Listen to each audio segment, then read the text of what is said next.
If you're a lawyer or an accountant or anyone who bills clients for their time, do you find that sometimes you underbill because you spent a bit more time on the job than you thought you were going to, and you're not quite sure how the client's going to take it, so you kind of knock a bit off? Well, an awful lot of lawyers, accountants, and other professionals do that.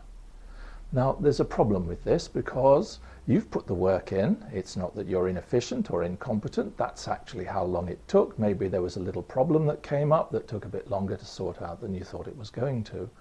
Why should it be that your business suffers because you're not billing the client for the time that you actually took?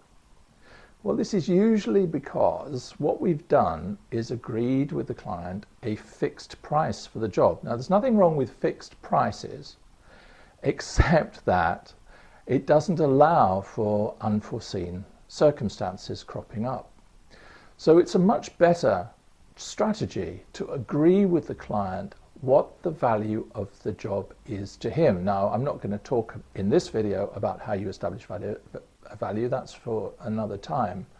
But if you establish that value at the outset, that means that when a problem comes up during the course of the work that you're doing, you're much more inclined to speak to the client and let them know, because you know the total value to the client of actually doing that work.